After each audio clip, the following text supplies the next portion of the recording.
BPBD Sarolangun antisipasi perubahan cuaca ekstrim beberapa pekan terakhir. Puluhan personel gabungan diterjunkan untuk mencari napi yang kabur di Kabupaten Sarolangun. Pemerintah Kota Jambi melunasi pembayaran sengketa tanah SD Negeri 212.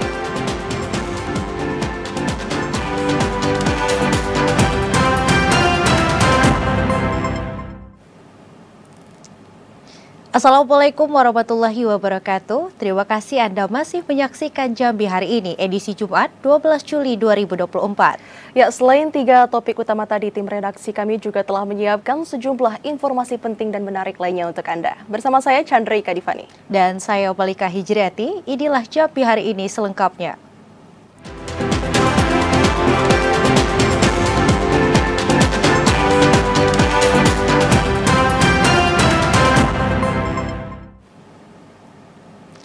Mengawali Jambi hari ini, Saudara, BPBD Sarolangun bersiap menghadapi perubahan cuaca ekstrim yang terjadi dalam beberapa pekan terakhir.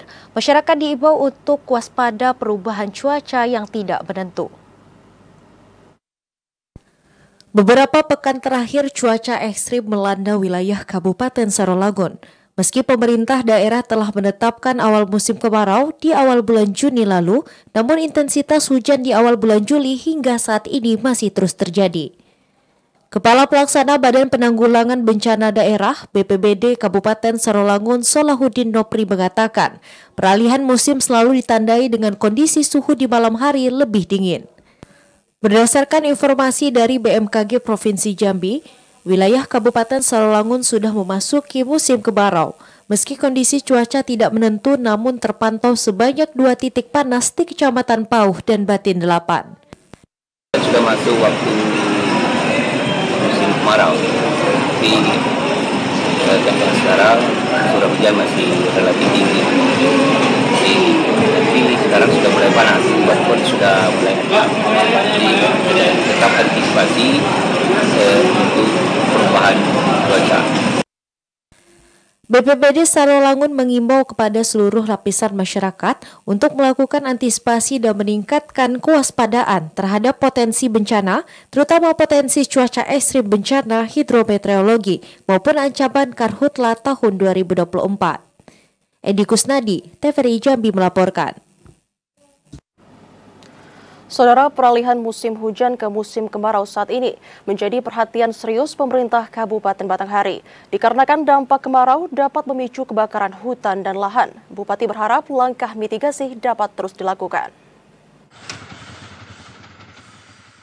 Peningkatan kewaspadaan terhadap kebakaran hutan dan lahan di Kabupaten Batanghari saat ini tengah menjadi fokus Pemkab Batanghari, salah satunya untuk meminimalisasi titik api. Peran pihak berwenang diharapkan dapat memberikan efek ke tengah masyarakat dalam menumbuhkan kesadaran untuk tidak melakukan aktivitas pembukaan lahan perkebunan dengan cara membakar. Bupati Batanghari Muhammad Fadil Arif meminta agar langkah mitigasi selalu dilakukan pihak BPBD serta camat setempat. Selain itu diharapkan juga peran serta perusahaan dalam mempersiapkan sejumlah peralatan pemadam api, serta menjaga dan menghindari aktivitas pembakaran di area lahan perkebunan. Langkah-langkah ini pun dianggap sangat penting guna melakukan pencegahan dini terhadap karhutla. Ya, kita tahu ya ada sudah mulai memasuki peralihan musim ya, dari musim hujan ke musim kemarau dengan ditandai dengan panas yang cukup menyengat ini. Kita sudah minta seluruh camat, kepala desa, ya, BPBD juga melakukan sosialisasi bahwa aktivitas yang menyangkut api ya kalau bisa dimitigasi dengan baik. Bupati Fadil Arif juga mengatakan sejauh ini pihaknya belum melakukan penetapan status siaga karhutla dikarenakan kondisi curah hujan sedang hingga rendah masih terjadi di Batanghari. Adi Juniawan, TVRI Jambi melaporkan. Sementara itu, Saudara, Kabupaten Tanjung Jabung Timur terus mematangkan kesiapsiagaan dalam menghadapi karhutla. 4 posko di beberapa kecamatan diharapkan bisa melakukan patroli setiap hari. Kesiapsiagaan pemerintah Kabupaten Tanjung Jabung Timur dalam mengantisipasi bencana karhutla tahun 2024 terus dimatangkan. Hal tersebut ditindaklanjuti dengan apel gabungan gelar pasukan siaga Karhutla. Kepala Pelaksana BPBD Kabupaten Tanjung Jabung Timur, Helbi Agustinius, mengatakan kegiatan apel gelar pasukan merupakan langkah persiapan serta mengecek kelengkapan peralatan untuk kesiapsiagaan patroli gabungan di lapangan. Di tahun 2024, BPBD setempat membentuk 4 posko pemantau yang berada di Kecamatan Dendang, Bendahara Ulu, Berbak, dan Sadu, serta 1 posko induk di BPBD Kabupaten Tanjung Jabung Timur. Saat ini Kabupaten Tanjung Jabung Timur telah menetapkan status siaga Karhutla yang berlangsung selama 90 hari ke depan, dimulai dari tanggal 1 Juli hingga 30 September 2024. Mengingat adanya 1 kasus di wilayah perbatasan kabupaten, kepada semua lintas sektor kebencanaan Karhutla agar bisa bersinergi, saling bertukar informasi, dan melaksanakan kegiatan pencegahan Karhutla di Kabupaten Tanjung Jabung Timur. Selanjutnya juga lepas apel siaga Karhutla ini kami juga jadwal untuk patroli Karhutla akan dilaksanakan mulai tanggal 15 Juli sampai dengan 30 September 2024 yang dilaksanakan ada 4 posko. Posko pertama itu ada di Kecamatan Dendang, posko kedua di Bendahara Ulu, posko 3 itu di Kecamatan Berbak, dan posko 4 Kecamatan Sado. Insya Allah setiap personil di setiap posko itu ada 8 anggota tim yang terlibat dari TNI Polri, Manggala Abri, UNAP, termasuk juga nanti kecamatan. Dengan ditetapkannya status siaga Karhutla di tahun 2024 ini, masyarakat diminta untuk selalu waspada dan tidak membuka lahan secara dibakar. Mengingat puncak musim kemarau diprediksi bakal terjadi di pekan terakhir bulan Juli, meski masih ada turun hujan akibat adanya modifikasi cuaca. Clifanara, TVRI Jambi melaporkan. Kita ke sorotan lainnya, pemirsa. Koperasi masih menjadi soko guru perekonomian bangsa Indonesia. Prinsip dasar koperasi yakni gotong royong dan kebersamaan menjadi modal utama dalam menghadapi persaingan ekonomi di era globalisasi. Koperasi masih menjadi soko guru atau tonggak perekonomian Indonesia. Koperasi merupakan pilar atau penyangga utama sistem perekonomian nasional. Semua kalangan termasuk pemerintah Kabupaten Kerinci terus berupaya untuk meneguhkan koperasi sebagai tonggak utama perekonomian. Tumbuhnya koperasi yang kuat akan memberikan dampak positif pada persentase kenaikan taraf ekonomi. Kehadiran koperasi dan UMKM sangat penting terutama di era globalisasi yang ditandai dengan persaingan ketat dalam bidang ekonomi.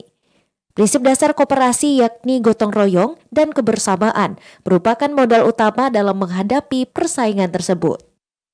Pendirian koperasi ini sudah teruji dari sejak Bapak Koperasi Indonesia itu Muhammad Hatta, itu adalah tulang punggung ekonomi, itu soko guru ya, ekonomi Indonesia ini. Jadi sudah teruji dari dulu sampai sekarang. Statement itu dan yang diikrarkan tersebut sudah menjadi berbagai aturan, tidak berubah sampai saat ini. Berdasarkan data dari Dinas Koperasi dan Tenaga Kerja Kabupaten Kerinci, untuk saat ini di Kabupaten Kerinci terdapat 248 koperasi aktif. Namun 78 diantaranya mengalami kendala dan masih terus mendapatkan pembinaan dari pihak Dinas Koperasi dan Ketenagakerjaan Kabupaten Kerinci agar dapat kembali beroperasi. Ilwan, TVRI Jambi melaporkan. Memperingati Hari Koperasi Nasional Harkopnas ke-77 tahun 2024, Sekda Provinsi Jambi Sudirman mendorong dinas yang membidangi koperasi seprovinsi Jambi untuk membangun koperasi unggulan di setiap daerah. Tepat pada momentum peringatan Hari Koperasi Nasional ke-77 tahun 2024 yang diperingati setiap tanggal 12 Juli berdasarkan Kongres Pertama Koperasi pada 12 Juli 1947. Sekretaris Daerah Provinsi Jambi Sudirman mendorong dinas yang membidangi koperasi seprovinsi Jambi untuk membangun koperasi-koperasi unggulan di setiap daerah. Keterpaduan pengelolaan koperasi sangat dibutuhkan untuk mempertahankan eksistensi dan meningkatkan kualitas koperasi di tengah gempuran era globalisasi. Berdasarkan data BPS, ditemukan banyak jumlah koperasi yang tidak aktif lagi, hingga mencapai 1.802 dari total 3.873 koperasi yang terdaftar di Provinsi Jambi. Sudirman menekankan, persoalan bidang koperasi di era modern merupakan permasalahan serius yang harus mendapatkan perhatian secara bersama oleh seluruh pemangku kebijakan. Mengembalikan koperasi sebagai salah satu penggerak perekonomian nasional dan daerah merupakan tugas bersama untuk mendukung terwujudnya ekonomi kerakyatan, sesuai pasal 33 Undang-Undang Dasar 1945 melalui konsep kebersamaan dan gotong royong. Saya pikir bisa ketika kita fokus agar betul-betul dijadikan contoh ya. Nah perlu sebetulnya sih kalau banyaknya ya relatif lah ya, tapi yang paling penting tuh yang punya kualitas kooperasinya.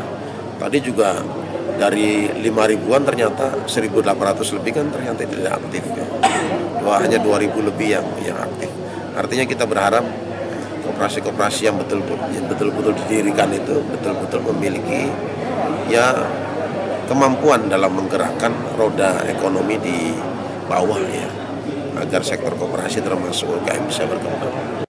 Membangun kualitas dan eksistensi koperasi diharapkan dapat menciptakan koperasi-koperasi daerah yang solid untuk terus memberikan kontribusi besar terhadap peningkatan perekonomian masyarakat. Redi Arta, TVRI Jambi melaporkan. Kejaksaan Tinggi Jambi siap menerima pengaduan masyarakat apabila mengetahui keberadaan terpidana kasus pemerasan yang nekat melarikan diri dari pengawalan petugas tahanan. Masyarakat dapat menghubungi petugas terdekat hingga melaporkan temuan itu melalui jejaring media sosial Kejari Sarolangun dan Kejati Jambi. Pasca nekat melarikan diri dari pengawalan petugas tahanan setelah mengikuti proses persidangan di Pengadilan Negeri Sarolangun Rabu kemarin. Hingga saat ini, terpidana Sadid bin Juri, warga Desa Suegedang, Kecamatan Singkut, Kabupaten Sarolangun, terpidana kasus pemerasan belum berhasil diamankan oleh petugas gabungan. Menanggapi hal tersebut, Kejaksaan Tinggi Jambi membuka layanan pengaduan kepada masyarakat apabila mengetahui keberadaan terpidana tersebut. Selain dapat menghubungi petugas kepolisian terdekat, masyarakat juga dapat melaporkan temuan tersebut melalui jejaring media sosial, Kejari Sarolangun maupun Kejaksaan Tinggi Jambi. Diharapkan dengan peran serta masyarakat dapat membantu mengetahui keberadaan terpidana tersebut dari tempat persembunyiannya. Petugas pengawalan tahanan Kejaksaan Negeri Sarolangun beserta pihak Polres Sarolangun berusaha melakukan pengejaran dan penangkapan terhadap terpidana Sadid bin Juri di tempat terpidana melarikan diri. Kejaksaan Tinggi Jambi terus berusaha membantu Kejaksaan Negeri Sarolangun dengan melakukan koordinasi dengan pihak terkait untuk mempersempit ruang gerak terpidana. Sebelumnya, Pengadilan Negeri Sarolangun menjatuhkan hukuman kepada Sadid, seorang terpidana kasus penipuan dengan hukuman 5 tahun kurungan penjara. Namun pada saat akan dieksekusi ke Lapas Sarolangun, terpidana tersebut nekat melarikan diri dengan merusak borgol tahanan dan kabur dari pengawalan petugas tahanan. Ashar, TVRI Jambi melaporkan. Ya, saudara, pasca kaburnya satu narapidana yang melarikan diri usai menjalani sidang putusan di Pengadilan Negeri Sarolangun, upaya pencarian terus dilakukan dengan menerjunkan 80 orang personil gabungan ke hutan kota Sarolangun. Satu orang narapidana melarikan diri usai menjalani sidang di kantor Pengadilan Negeri Sarolangun. Proses kaburnya narapidana atas nama Sadid bin Juri berusia 37 tahun terekam CCTV di Pengadilan Negeri Sarolangun. Narapidana tersebut beralamat dengan 2 tempat tinggal, yakni di Desa Sungai Gedang, Kecamatan Singkut, dan RT 01 Dusun Sungai Kudis, Desa Sukadamai, Kecamatan Limun. Terpidana ini terjerat kasus pencurian dengan kekerasan dan divonis bersalah dengan hukuman 5 tahun penjara. Kapolres Sarolangun AKBP Budi Prasetya mengatakan proses pencarian dan pengejaran hingga saat ini masih terus dilakukan petugas gabungan untuk menyisir kawasan hutan kota Sarolangun dengan menyebar puluhan petugas di beberapa titik lokasi yang sudah dilakukan pemetaan. Sampai detik ini masih melakukan pencarian.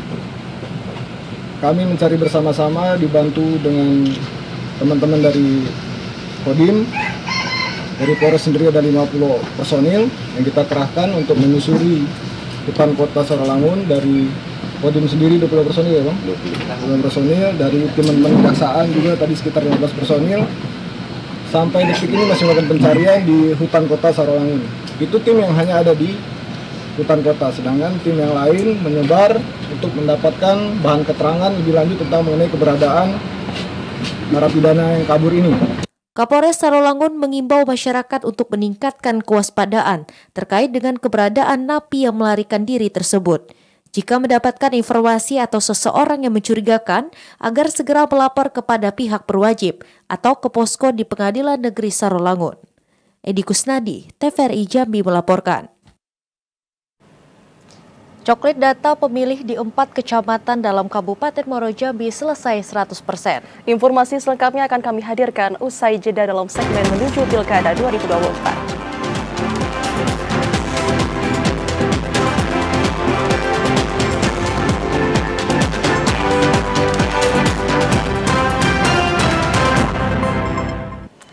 Anda kembali bergabung bersama kami dalam segmen menuju Pilkada 2024. Hasil pencocokan dan penelitian untuk Pilkada 2024 telah rampung dilakukan pada 4 kecamatan. Pantarlih yang telah menyelesaikan tahapan coklit diminta untuk menyiapkan laporan kepada KPU Muaro Jambi. Tahapan pencocokan dan penelitian data pemilih yang dilakukan oleh petugas pemutakhiran data pemilih di Kabupaten Muaro Jambi untuk pemilihan kepala daerah serentak hingga kini masih berlangsung. Dari 11 kecamatan, terdapat 4 kecamatan yang sudah rampung 100% tahapan pencoklitan penduduk dalam model adaftar pemilih Pilkada 2024, yakni Kecamatan Marosebo, Bahar Utara, Sungai Bahar, dan Taman Rajo. Komisioner KPU Muaro Jambi Divisi Perencanaan Data dan Informasi, Rika Kurniati Nasution mengatakan, meski coklit telah rampung dikerjakan oleh Pantarlih, namun masa tugas Pantarlih masih berlaku hingga 24 Juli mendatang. Rika menegaskan, para Pantarlih yang telah merampungkan tahapan coklit diminta untuk menyusun laporan baik itu data manual maupun e-coklit yang akan diserahkan kepada KPU. Laporan berikut ini terkait dengan hasil coklit, pemilih baru, jumlah yang TMS maupun ubah data yang akan kita tetapkan di DPS nanti. Sejauh ini berapa yang TMS? Saya belum melihat betul saat ini berapa yang TMS untuk 4 kecamatan tersebut. Sementara untuk 7 kecamatan lainnya, yakni Kumpeh, Kumpeh Ulu, Jaluko, Sekernan, Sungai Gelam, Bahar Selatan, dan Mestong, rata-rata sudah 90% telah dicoklit data pemilih. KPU berharap sebelum tanggal 24 mendatang, semua DP4 dapat rampung dicoklit 100%. Azam Afnan, TVRI Jambi melaporkan. Ya, Saudara, Bawaslu Kabupaten Merangin melakukan monitoring saran perbaikan atas temuan selama pengawasan pelaksanaan coklit yang dilakukan Pantarlih. Dari monitoring, Bawaslu Merangin menemukan masih ada petugas yang belum menindaklanjuti rekomendasi perbaikan.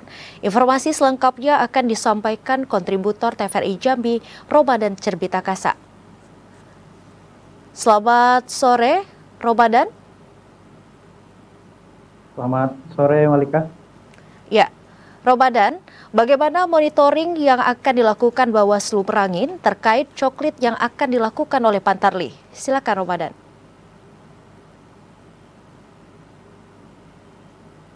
Ya, Malika dan juga pemirsa TVRI Jambi, Bawaslu Kabupaten Merangin terus berkomitmen mengawal hak pilih warga agar bisa digunakan pada Pilkada 27 November 2024 nanti. Di masa tahapan pencocokan dan penelitian data pemilih ini, yang mana di masa yang krusial untuk penentuan daftar pemilih tetap, Bawaslu Kabupaten Merangin terus mengawal tahapan proses coklit saat ini. Dan sebelumnya, Bawaslu Kabupaten Merangin telah menemukan beberapa pelanggaran pada saat pencocokan dan penelitian. Di antaranya adanya para Pantarlih yang tidak menggunakan atribut lengkap, kemudian rumah warga yang tidak ditempel stiker, kemudian petugas Pantarlih yang melakukan coklit dari rumah, yang mana hal tersebut jelas-jelas melanggar dari aturan PKPU. Dan beberapa hari yang lalu, Ketua dan anggota Bawaslu Kabupaten Merangin telah berkunjung ke seluruh kecamatan yang ada di Kabupaten Merangin. Artinya tidak hanya di wilayah kecamatan yang menjadi temuan sebelumnya. Seperti di Jengkat Timur, Bawaslu Kabupaten Merangin menemukan adanya saran perbaikan yang belum dilaksanakan oleh petugas Pantarlih. Atas kondisi hal tersebut, Bawaslu Kabupaten Merangin telah menyarankan kepada petugas pengawas pemilihan di kecamatan dan tingkat kelurahan desa menyarankan agar petugas PPK, PPS, dan Pantarlih agar melaksanakan. Beralih ke informasi selanjutnya, Saudara, pemerintah Kota Jambi melunasi pembayaran sengketa tanah Sekolah Dasar Negeri 212. Pelunasan itu diberikan setelah dilakukan mediasi bersama antara pemerintah kota dengan pemilik tanah di Pengadilan Negeri Jambi. Pemerintah Kota Jambi akhirnya melunasi pembayaran sengketa tanah di bawah bangunan Sekolah Dasar Negeri 212 Kota Jambi. Pelunasan itu dilakukan setelah dilakukan mediasi bersama keluarga pemilik tanah di Pengadilan Negeri Jambi Jumat siang. Berdasarkan mediasi tersebut, pemerintah Kota Jambi akhirnya melakukan pembayaran sebesar Rp1.788.000.000 sesuai dengan amar putusan Mahkamah Agung yang menyatakan pemerintah Kota Jambi harus membayar kepemilikan tanah seluas 34 tumbuk atau berkisar 3.500 meter persegi. Nantinya dengan diserahkannya uang tersebut, pemerintah Kota Jambi akan meminta perhitungan luas tanah ke Badan Pertahanan Negara Kota Jambi untuk mengukur luas tanah tersebut hingga dibuatkan pengukuhan dokumen kepemilikan tanah.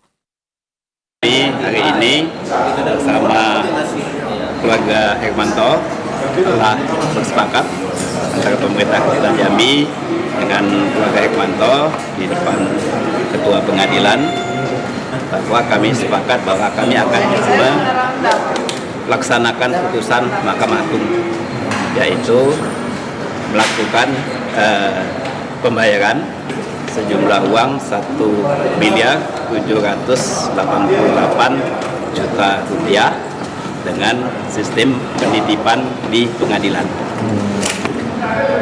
Kita sudah sepakat putusan dilaksanakan. Mengenai teknik pembayaran sudah disepakati juga dengan pemerintah. Kita juga berkomitmen. Kita minta tadi ada pernyataan keseriusan. Masa yang molot, kita konsekuen dengan kesepakatan, kita akan buka begitu pernyataan kita. Kalau hari ini terima, hari ini terima. Dengan terselesaikannya permasalahan ini, pemerintah kota memastikan aktivitas belajar mengajar di Sekolah Dasar Negeri 212 Kota Jambi yang sebelumnya dipindahkan ke sekolah dasar lain akan kembali normal di tahun ajaran baru. Asyar, TVRI Jambi melaporkan. Konflik lahan SD Negeri 212 sudah menemui titik terang.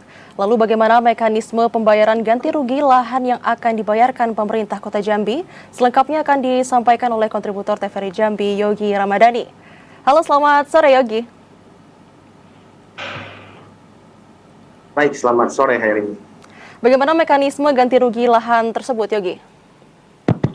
Baik, dapat saya laporkan uang sebesar 1,178 miliar yang dimana uang tersebut akan dititipkan ke Pengadilan Negeri Kota Jambi. Namun demikian, setelah dilakukan penitipan, pemerintah Kota Jambi akan berkoordinasi bersama BPN Kota Jambi untuk melakukan pengukuran luas lahan yang telah diputus oleh Pengadilan Mahkamah Agung seluas 3.578 meter persegi. Selain itu juga dari informasi yang didapatkan, pemerintah Kota Jambi setelah melakukan penitipan uang tersebut di Pengadilan Negeri, pemerintah akan membuat surat pernyataan yang dimana pernyataan tersebut komitmen pemerintah Kota Jambi akan mematuhi keputusan Mahkamah Agung tersebut. Selain sementara, pihak kuasa hukum keluarga Hermanto, Aisyah Nasibuan, juga menyatakan mereka setelah menerima surat pernyataan tersebut berkomitmen akan membuka sekolah tersebut, yang dimana selama ini aktivitas sekolah akibat COVID-19 tersebut terganggu sehingga siswa-siswa beserta gurunya dipindahkan ke pihak ke sekolah lain. Demikian, Hera. Ya, Yogi, mengingat tahun ajaran baru akan segera dimulai, kapan sekolah akan kembali beroperasi? Baik, dapat saya laporkan juga, setelah pemerintah Kota Jambi membuat surat pernyataan itu, dipastikan pihak keluarga Hermanto akan membuka sekolah. Namun demikian, pemerintah Kota Jambi juga memastikan aktivitas tahun ajaran baru tersebut akan kembali normal di SD 212 tersebut. Kembali ke studio Herani. Ya, terima kasih Yogi atas laporan Anda dan selamat bertugas kembali. Selamat sore. Informasi lainnya, Saudara, pasca insiden ditabraknya tiang jembatan Desa Pelayangan Muara Tembesi oleh tongkang batubara, kini upaya perbaikan tengah berjalan. Masyarakat sekitar juga turut mengawasi proses pengerjaan tersebut. Pelaksanaan perbaikan tiang fender jembatan di Desa Pelayangan, Kecamatan Muara Tembesi, Kabupaten Batanghari saat ini masih terus berjalan. Bahkan selama pengerjaan berlangsung, masyarakat sekitar juga turut mengawasi perbaikan tiang yang rusak akibat ditabrak tongkang pengangkut batubara beberapa waktu lalu. Salah seorang warga Desa Pelayangan, Muhammad Sapri, mengatakan untuk memastikan proses pengerjaan berjalan maksimal, pihaknya mendirikan pos pemantau dan secara bergantian bersiaga dengan warga lainnya memantau progres perbaikan. Tidak hanya itu, keberadaan pos pantau juga sebagai bentuk untuk mengawasi lalu lintas tongkang batubara yang melewati jalur sungai guna mengantisipasi agar insiden yang sama tidak terulang kembali. Sementara itu, warga menilai sejak dimulainya perbaikan tiang fender jembatan pada akhir Mei lalu, kini progres pengerjaan pun telah berjalan hampir 85%. Ade Juniawan, TVRI Jambi melaporkan.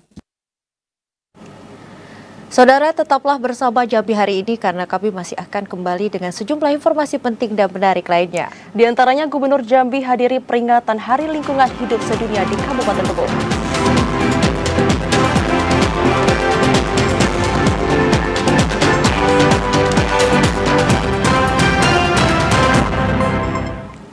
Anda kembali bergabung bersama kami dalam segmen advertorial. Ya, Saudara, Gubernur Jambi Al-Haris menghadiri peringatan Hari Lingkungan Hidup Sedunia 2024 yang berlangsung di Desa Perintis, Kecamatan Ribobujang, Kabupaten Tebo. Pada momen tersebut, Gubernur Jambi Al-Haris mengajak semua warga untuk berkomitmen menjaga lingkungan. Memperingati Hari Lingkungan Hidup Sedunia yang jatuh pada 5 Juli lalu, Gubernur Jambi Al-Haris bersama Forkopimda lainnya melakukan penanaman di Desa Perintis, Kecamatan Ribobujang, Kabupaten Tebo. Kegiatan ini juga dihadiri sejumlah kepala daerah, diantaranya PJ Bupati Tebo, PJ Wali Kota Jambi, serta para pimpinan Forkopimda maupun Kepala OPD Kabupaten Tebo. Selain melakukan penanaman pohon, Gubernur Jambi Al-Haris didampingi PJ Bupati Tebo, Varial Adiputra, juga turut menebarkan benih ikan. Melalui peringatan Hari Lingkungan Hidup Sedunia, Gubernur Jambi berharap semua berkomitmen menjaga lingkungan, salah satunya tidak membuka lahan dengan cara dibakar. Beberapa tahun terakhir Provinsi Jambi berhasil mencegah terjadinya karhutlah, dan tentu ini berkat peran serta semua pihak, seperti Satgas Karhutlah yang didukung kepala daerah. Gubernur berharap semua tetap menjaga komitmen mencegah terjadinya karhutlah. Nah, saya kira kita perlu bahwa hari ini kan kita melihat bahwa lingkungan kita sudah mulai terganggu. Ya. Nah, maka hari ini momen kita bangkit kembali. Bahwa hari ini kita butuh Indonesia yang dengan emisi gas rumah kaca yang cukup, kita bisa jual biokarbon ke luar negeri, tapi dengan catatan bahwa kita punya pohon-pohon yang makin bagus, ya, hijau, kemudian juga bernilai biokarbon, nah sehingga nanti Jambi juga ke depan tidak jadi daerah yang tandus. PJ Bupati Tebo Varial Adiputra juga mengajak masyarakat bersama-sama menjaga lingkungan. Lingkungan hidup sedunia ya. Pada tanggal 5 Juni sebetulnya dilaksanakan di hari ini. Nah, kita berharap dengan diperingati lingkungan hidup ini, tutupan lahan akan semakin banyak. Seperti kita lihat tadi kan ada penanaman pohon. Nah, ini akan menjadi awal untuk kita melaksanakan untuk penanaman pohon yang ada di Kabupaten Tebo. Kita mengajak masyarakat untuk menanam. Pada kegiatan peringatan Hari Lingkungan Hidup, juga digelar senam bersama dan jalan santai bersama masyarakat Kabupaten Tebo. Intizam, TVRI Jambi melaporkan. Wakil Gubernur Jambi Abdullah Sani secara resmi menyampaikan jawaban pemerintah atas pandangan umum para fraksi Dewan terhadap 3 ranperda Provinsi Jambi dalam rapat paripurna DPRD. Wakil Gubernur Jambi Abdullah Sani secara resmi menyampaikan jawaban pemerintah atas pandangan umum fraksi-fraksi Dewan terhadap rancangan peraturan daerah tentang rencana pembangunan jangka panjang daerah Provinsi Jambi tahun 2025-2045. Kemudian ranperda tentang Grand Design Pembangunan Kependudukan Provinsi Jambi tahun 2025-2050. Serta ranperda tentang pertanggungjawaban pelaksanaan APBD tahun 2023 dalam rapat paripurna DPRD Provinsi Jambi. Wagub Sani mengatakan, melalui misi mewujudkan pembangunan kewilayahan yang merata dan berkeadilan, arah pembangunan kewilayahan dalam RPJPD tidak terlepas dari RT/RW di Provinsi Jambi. Penguatan peran dan fungsi wilayah serta pengaturan sistem jaringan yang baik dan merata ditargetkan dapat meningkatkan kesejahteraan masyarakat dan mengurangi kesenjangan pembangunan dalam 20 tahun ke depan. Kemudian untuk Ramperda GDPK, Sani menekankan Ramperda ini tidak hanya sebagai dokumen strategis, namun juga sebagai peta jalan untuk merancang pembangunan kependudukan Provinsi Jambi yang lebih baik. Dengan memuat 5 aspek pembangunan kependudukan Ramperda GDPK, ditargetkan mampu mengembangkan dan meningkatkan secara merata kualitas penduduk daerah.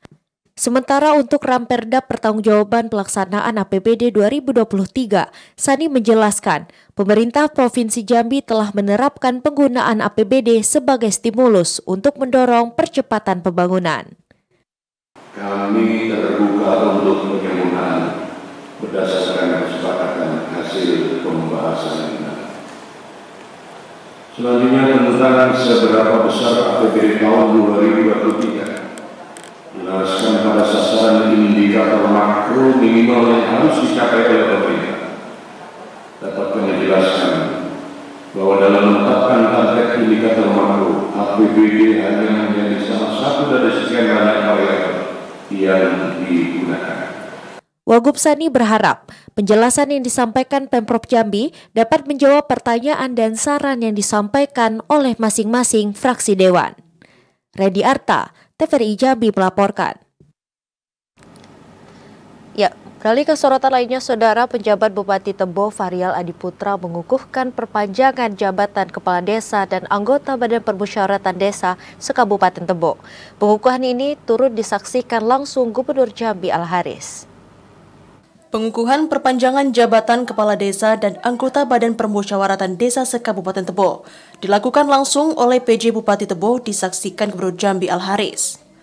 PJ Bupati Tebo Fahrial Adiputra pada kesempatan tersebut mengucapkan rasa syukur atas terselenggaranya pengukuhan Kades dan anggota BPD se-Kabupaten Tebo, sekaligus penyerahan surat keputusan Bupati tentang masa jabatan Kades. Ada sekitar 99 Kades dan 779 anggota BPD yang dikukuhkan. Sesuai dengan amanat Undang-Undang Nomor 3 Tahun 2024 tentang perpanjangan masa jabatan Kades yang sebelumnya 6 tahun menjadi 8 tahun.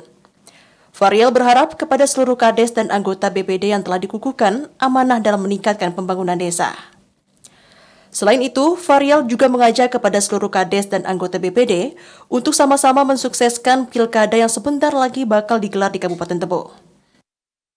Hanya meneruskan apa yang menjadi amanah dari undang-undang itu, agar supaya ada kepastian hukum dari status Kades-Kades kita ini, karena banyak yang kodenya berbeda. Yang kedua juga BPD, begitu desanya juga sama kodenya, maka juga otomatis juga diikuti oleh BPD, sehingga BPD-nya akan sama, ya kan? Nah, kita berharap nanti Kabupaten ini kita berharap Kades dan BPD semakin kompak di desanya masing-masing. Pada kesempatan tersebut, Gubernur Jambi Al-Haris menyampaikan beberapa pesan. Di antaranya agar para Kades dan BPD selalu menjaga kekompakan dalam membangun desa. Jika Kades dan BPD kompak, maka pembangunan desa akan cepat tercapai. Kita berharap sinergisitas antara kepala desa dengan pemerintah di kabupaten ini semakin erat, semakin baik. Kita akan menghadapi tanggal 27 November ini pilkada serentak. Artinya sinergi ini perlu kita butuhkan. Dan kita berharap peran kepala desa untuk menciptakan suasana yang kondusif di desanya harus terlaksana, harus menjadi perhatian penuh kepala desa sekarang ini. Begitu juga dengan BPD, dengan perangkat juga, Pak? Sama, semuanya perangkat ini. Ini artinya sinergisitas harus dibangun antara BPD, kepala desa dan wilayah kecamatan. Kegiatan pengukuhan Kades dan BPD dipusatkan di lapangan Garuda Desa Perintis Jaya, Kecamatan Rimbo Bujang, Kabupaten Tebo. Turut dihadiri anggota DPRD Provinsi Jambi, unsur Forkopimda Kabupaten Tebo, sekretaris daerah, kepala OPD dan para Kades serta anggota BPD maupun para perangkat desa dan juga RT. Intizam, TVRI Jambi melaporkan. Provinsi Jambi menjadi pilihan lokasi produksi film yang mengangkat seni dan budaya Jambi. Informasi selengkapnya akan kami hadirkan usai jeda sesaat lagi.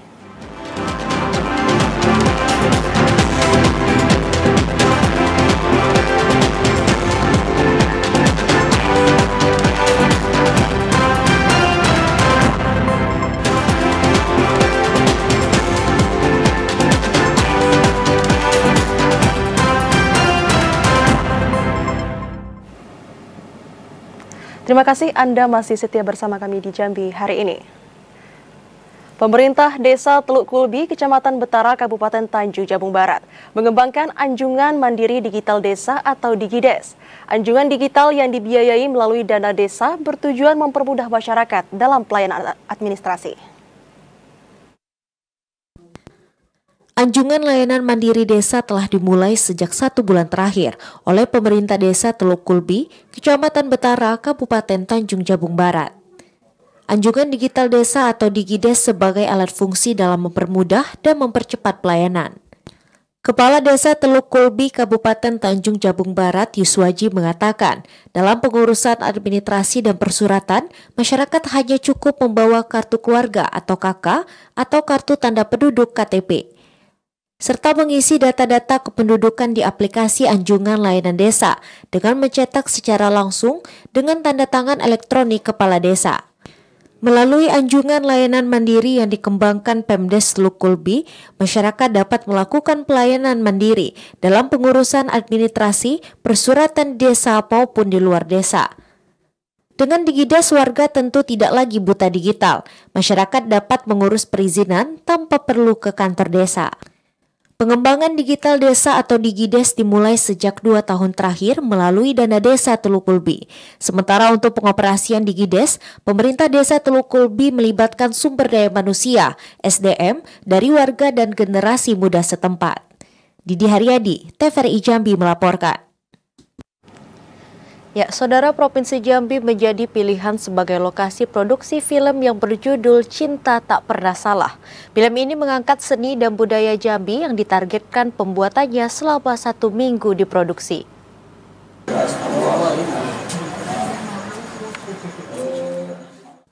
Provinsi Jambi menjadi pilihan sebagai lokasi produksi film Cinta Tak Pernah Salah yang akan disutradarai oleh Boy Horizontal.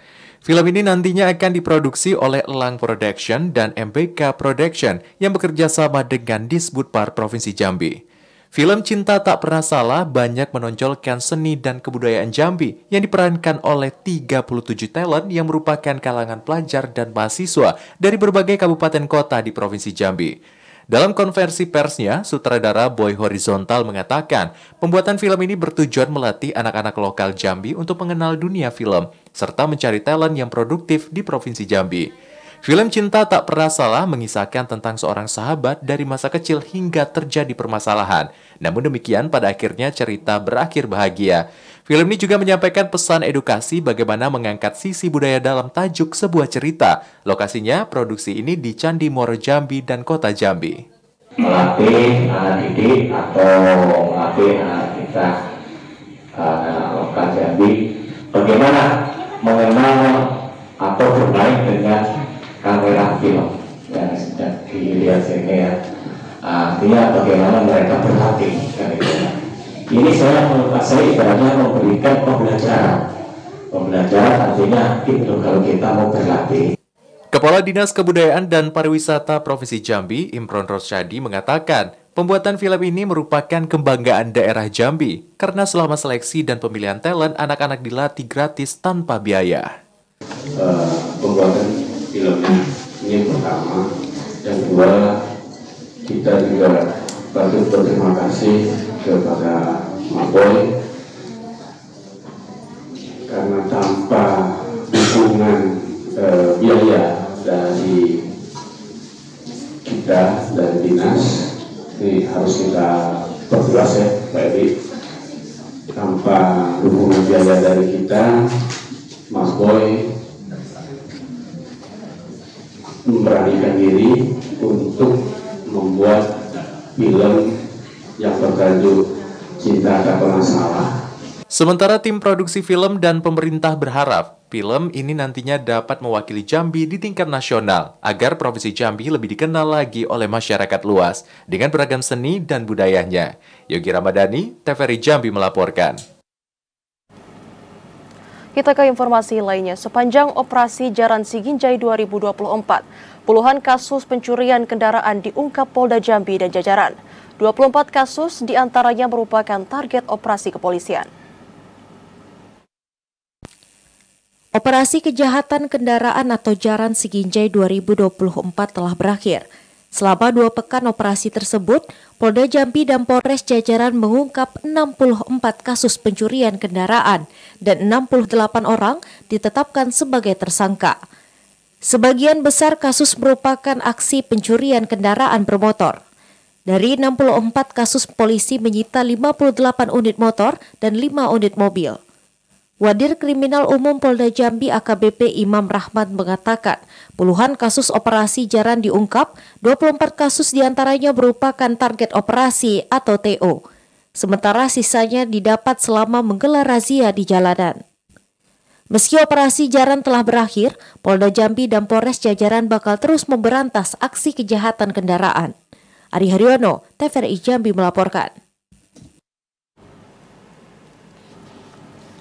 Ya, Saudara, Polda Jambi bakal menggelar operasi Patuh Siginjai 2024 mulai Senin besok.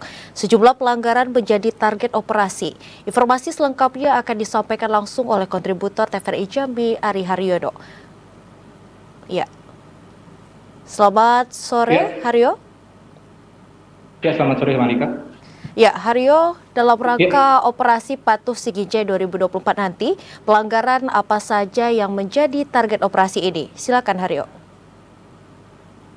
Ya, Malika, dapat saya sampaikan bahwasanya memang Polda Jambi bakal menggelar operasi Patuh Siginjai 2024. Operasi ini berlangsung mulai tanggal 15 Juli atau hari Senin besok hingga tanggal 28 Juli atau berlangsung selama 14 hari.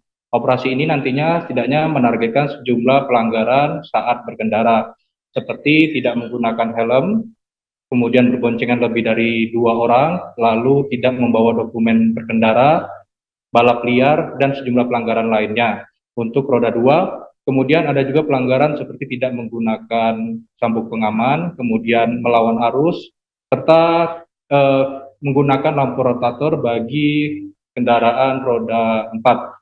Tentunya razia ini nantinya bakal melibatkan seluruh komponen dari berbagai instansi karena memang nantinya ini bakal dilakukan secara besar-besaran untuk meningkatkan keselamatan atau kelancaran serta kesadaran berlalu lintas yang baik di Provinsi Jambi.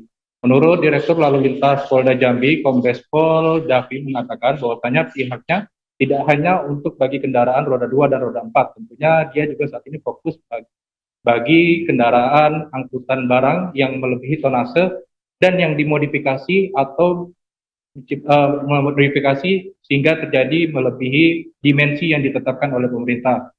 Tentunya hal ini berkaca pada insiden kecelakaan yang terjadi hanya dalam waktu sepekan yang melibatkan angkutan barang yang mengakibatkan setidaknya 3 orang meninggal dunia di Kota Jambi. Tentunya nanti dalam prosesnya untuk menertibkan angkutan barang ini pihaknya juga bakal melibatkan Dishub, Satpol PP serta POM atau Denpom dalam rangka memeriksa angkutan barang ini. Karena memang pihaknya ingin angkutan barang ini setidaknya dapat diperiksa agar kelayakan berjalan serta kesadaran sopir untuk tetap berhati-hati dalam menggunakan kendaraannya. Lalu tidak hanya itu, Direktur Lalu Lintas Polda Jambi juga nanti bakal menggelar razia bagi kendaraan angkutan motor listrik, karena memang motor listrik ini setidaknya hanya ada di kawasan Kota Baru dan sebagian banyak digunakan oleh anak-anak.